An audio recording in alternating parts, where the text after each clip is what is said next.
Friends, there is an old saying, English saying, good one. If you find yourself in a hole, the best thing is to stop digging.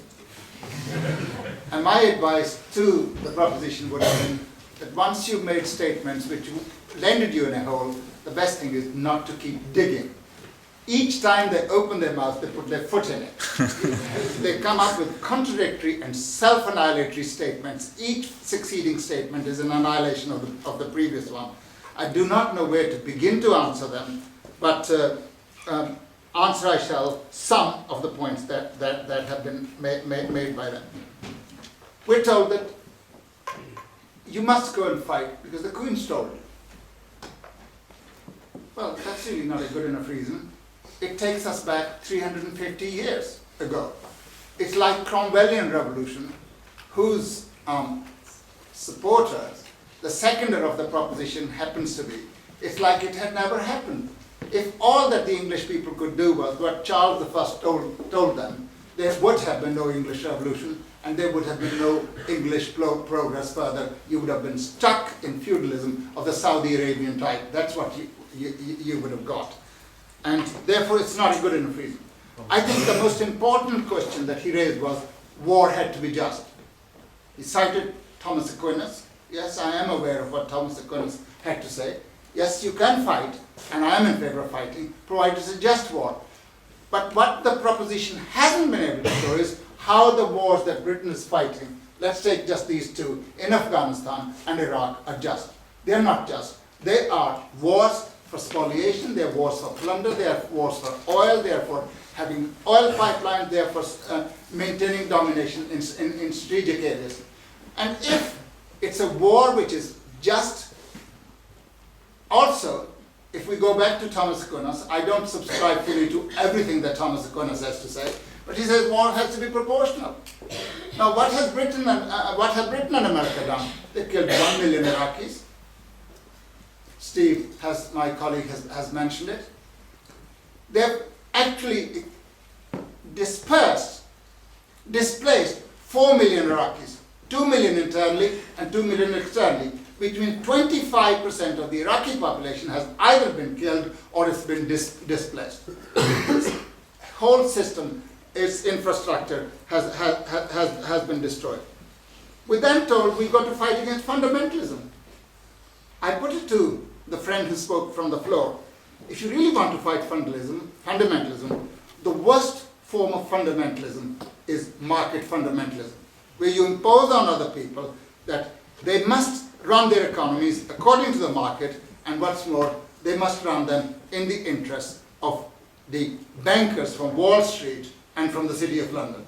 If that's not fundamentalism, what it is? A fight does not become fundamentalist because people use religious terminology. By those standards, the 17th century English war would certainly be a fundamentalist war. It wasn't a fundamentalist war, even though the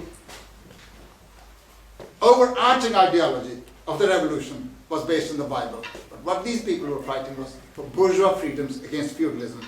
And what people in these countries are doing in Iraq and Afghanistan are fighting for national liberation. They do not like. Young student here spoke very well. When you say you must fight for the Queen and country, don't you think of the people against whom you're fighting? They don't want you to fight against them. They don't want you to be there. They don't want your presence in that country. You have no business to be in Afghanistan. Afghanistan hasn't attacked Britain. The proposition seems to think Britain makes international law. Britain's law cannot be international law. The law of nations is quite different from the law of each and every country.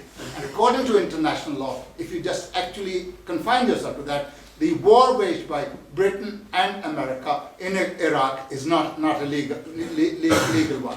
Even the Attorney General in this country said it was not a legal one till his arm was twisted. We're told it's democratic. 2 million people before the start of the Iraq war demonstrated against this war. Did anybody take notice of them? Never for a single day since the start of the Iraq and Afghanistan war has the majority of the English or British people supported that war. They're against it. So what's democracy? Democracy is not where privileged representatives of finance capital vote in parliament to have a war. That's not democracy. Democracy is a much abused word. It always reminds me of the story about the Chinese emperor. He loved the dragon. He had the walls of his palace painted with the pictures of dragon everywhere. So the dragon thought, this emperor really loves me. I must have the courtesy to go and pay him a visit. And the real dragon came, and the emperor saw him, and he actually collapsed and dropped dead as a result of seeing the dragon. When real democracy comes, all the spokesmen of imperialism, its ideologues as well as statesmen, go bloody cold on that. There's real democracy in the streets of Cairo, in Suez, and in many other cities, in Alexandria. There's democracy going on in Tunisia. There's democracy going on in Amman in Jordan. There's democracy going on in Sana'a, the capital of Yemen. There are democracies going on. Iraqi people are fighting for their resistance, for their national liberation. So are the Afghans. That is real democracy to me. People laying down their lives not because some king or country has told them. They are fighting because they are fighting for their home and hearth, for their children. Point, surely the ones killing a lot of the Afghanis and the ones killing people in Iraq are in fact other Iraqis or adult Afghani. And we are unfortunately in that position and we are losing men out there. But right now, most deaths caused in Afghanistan or Iraq are done by other Iraqis or Afghanistan and not by us.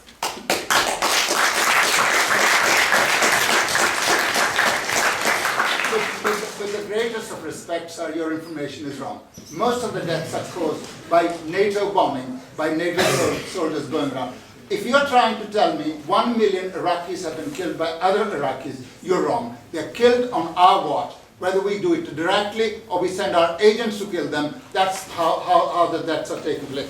If most of the deaths were being caused by local people will turn against them. These wars of liberation could not be waged. And I suggested to you they are only carrying on because they have the support of the majority of their population. That's precisely the reason these wars carrying on. We're told the jury is out whether the Iraq wars were legal or not. No, the jury is not out. In the court of world humanity's opinion, the powers waging war against the people have already been convicted. All that remains to be done is that judgment has to be executed, and it will be executed through the fight of the people of Iraq and of Afghanistan and many other people. And I put it to you this. You can go on killing as many Iraqis as you like, as many Afghanis as you like, and you can get as many British or American soldiers as you like.